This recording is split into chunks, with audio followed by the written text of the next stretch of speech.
देख रहे हैं चित्र में नंदगांव। स्वागत है आपका। भाई काले हैं, दोनों भाइयों में झगड़ा होता था कि तू काला है और मैं गोरा हूँ। एक बार हुआ क्या कि एक गोपी यहाँ ब्याह करके आई, शादी होकर के आई। तो यहाँ से दूर है, 3 किलोमीटर दूर है पनिहारी कुंड।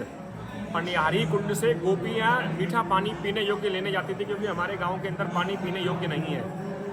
तो गोपियाँ लोग जा रही थी, 4-5 गोपियाँ थी। उधर से कामेवन की तरफ से बलराम जी आ रहे थे और बलराम जी ऐसे चल रहे थे। तो जो नई गोपी थी वो बोली कि बड़े अकड़ के चल रहा है, ये कौन है? तो गोपी बोली है कि बलराम भैया हैं। कौन बलराम भैया? अरे वो काला है ना, उसका भाई है ये। बलराम जी को बहुत बुरा लगा और कन्हैया जी उस समय घर पे ही थे। उनसे आके क्या बोलता है, तू हमारा नहीं है, तू तो अपने मोल का लेना। जब तेरे पिता पे सामर्थ्य नहीं था ना, तो तेरे पिताजी हमको आपको बेच के चले गए। हमारे घर में तू काम करता है ना, गाय चराता है, वो करता है, कपड़ा धोना, वो सब काम तेरे से इसीलिए करवाते हैं। तो कन्हैया जी रुष्ट हो गए और कन्हैया जी बलराम जी से कहने लगे, तुम्हारे पास क्या सबूत है? मैं आपका नहीं हूँ। मैं देख, यशोदा माँ गोरी है, नंद बाबा गोरे हैं, मैं गोरा हूँ, गोपी ग्वालवाल सब गोरे हैं, लेकिन तेरा नीलवर्ण किसी से नहीं मिलता हमारे घर में, और ना ही हमारे गाँव में मिलता। तू हमारा है ही नहीं, दूर देश का है।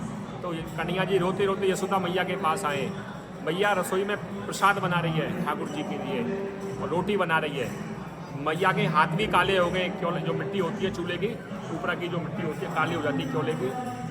रोटी बना रही है और कन्हैया जी कह रहे हैं, मैया मोए दाऊ बहुत खिजायो, मोसो कहत मोल को लीनो, और तू जसमत कब जायो, और एक गोरे नन यशोदा गोरी तू कितकारो आयो। हमारे घर में सब गोरे हैं, तू हमारे घर में काला कहाँ से आ गया? तो मैया हम तेरी गैया नहीं चढ़ाएंगे कल से, ना तेरी माखन खाएंगे, ना ही तेरी रोटी खाएंगे। हम तो किसी और के हैं, तेरे यहाँ कार्य करने के लिए आए, हम किसी और के यहाँ जाके कार्य कर लेंगे। कम से कम ये अपमान तो नहीं सहना पड़ेगा। कन्हैया जी रो रहे हैं, मैया भी रोने लग गई इस बात को सुन के। अब बलराम जी आए और बलराम जी आके हंसने लगे, क्योंकि ठाकुर जी रो रहे हैं, झगड़ा होता था दोनों भाइयों में, तो हंस रहे हैं।